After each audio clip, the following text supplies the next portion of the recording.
Voltamos para o último bloco do nosso programa. Estamos conversando com o engenheiro mecânico Paulo Rogério Albuquerque Oliveira sobre as mudanças provocadas pelo Nexo Técnico Epidemiológico Previdenciário, o NTEP. Engenheiro, segundo estudo divulgado no seminário Ergonomia e Qualidade de Vida no Setor do Transporte, um estudo de 2001 na cidade de São Paulo, o maior risco de acidente de trabalho ocorre em torno da 9ª hora da jornada diária. Com 12 horas, o fator de risco dobra e com 14 de trabalho contínuo, o risco triplica. A pergunta, o combate à hora extra não deveria ser, então, uma espécie de bandeira de luta para prevenir o acidente de trabalho e mesmo o adoecimento ocupacional? Se o empregador do sistema de transporte de carga no Brasil, não tiver esse interesse de apresentar bons resultados, não vai ter jeito. Não vai ter jeito. A hora extra hoje é quanto mais é o que acontece. Enfim, não vai ser norma que vai coibir isso aí. O empregador que quiser vai continuar furando a norma, porque infelizmente a consequência é muito baixa disso aqui, né? Sem dúvida, um dos elementos para fim de gestão ambiental é ritmo de trabalho. Isso vale para frigorífico, vale para transporte rodoviário de carga, isso vale para telejornalismo. Ritmo de trabalho hoje é um dos elementos estressores que levam a transtorno mental e leva a outros distúrbios estomacais, tendinites, tensionamento de músculo, de osso, enfim. Hora extra, sem dúvida, está dentro desse grande cenário de gestão ambiental. Como as empresas não entendem gestão ambiental, gestão de saúde do trabalhador, como valor agregado ao produto final, ela continua fazendo esse tipo de coisa, fazendo hora extra sabidamente causadora de doenças. E o que levaria a essa tomada geral de consciência por parte do empresariado brasileiro? Valor agregado ao produto, linguagem econômica, linguagem comercial. Vendo o produto porque ele é bom, bonito, barato. A sociedade compra da minha empresa, não compra da tua. Ou compra da tua, não compra da minha. Por quê? Porque eu apresento publicação em diário de grande circulação.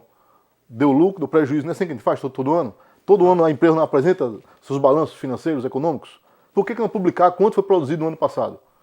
Será que essa empresa que faz hora extra vai continuar fazendo hora extra se ela tiver que publicar balanço dizendo quantos doentes houve no ano passado? O que eu estou gostando, na verdade, é dessa perspectiva diferente que o senhor está colocando, porque realmente nunca tinha visto por esse ângulo. Espero que os que estejam nos assistindo também façam essa reflexão. Muito bem, quando ocorre um acidente de trabalho, ele é enquadrado dentro de uma sistemática previdenciária, típico, doença e trajeto. Bom, no entanto, o senhor afirma que esse procedimento não abrange a especificidade do acidente. O senhor poderia explicar melhor a sua posição? Na verdade, para mim, isso é uma falha do INSS quando definiu na CAT 3 opções. Ou é típico, ou é trajeto, ou é doença.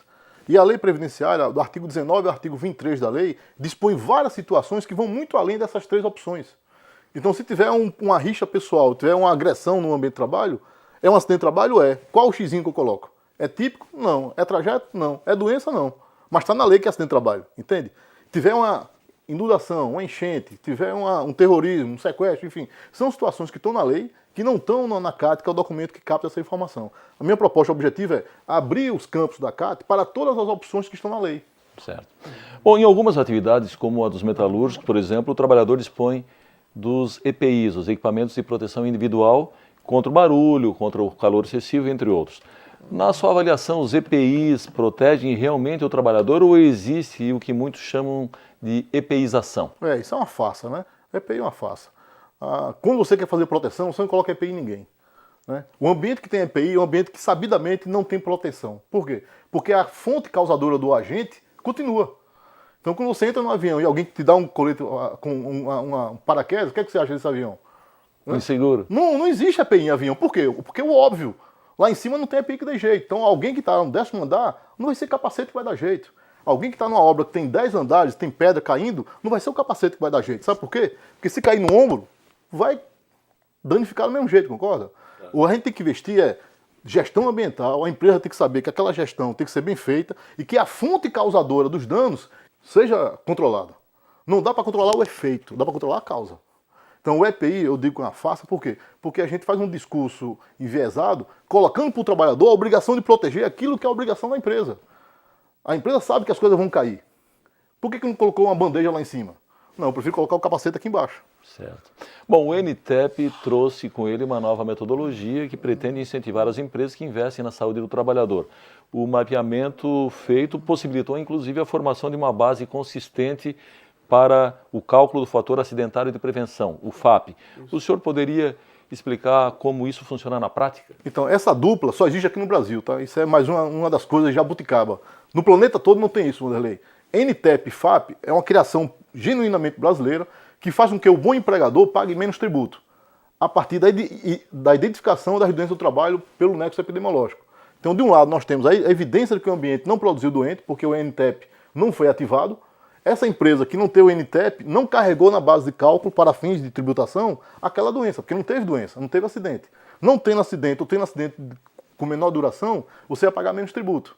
Então essa dupla NTEP-FAP joga bem porque um faz a ponta esquerda do direito social, o outro faz a ponta direita, do direito liberal, do direito de mercado, da livre iniciativa, do bom empreendimento. Então de um lado paga menos tributo, gera lucro. Do outro lado não adoece o trabalhador e gera satisfação social.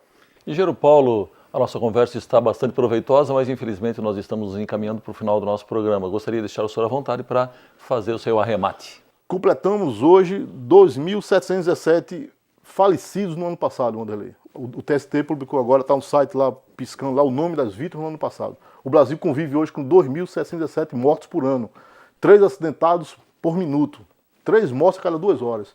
E o nosso esforço muito grande, eu agradeço muito ao TRT e todo esse empenho aqui nesse trabalho de melhorar o Brasil nesse sentido. Muito obrigado pela sua entrevista. Chegamos ao fim do nosso programa. Hoje conversamos sobre as mudanças provocadas pelo Nexo Técnico Epidemiológico Previdenciário, NTEP, com o autor da ferramenta, o engenheiro mecânico Paulo Rogério Albuquerque Oliveira. Voltamos semana que vem com mais um tema do seu interesse. Até lá!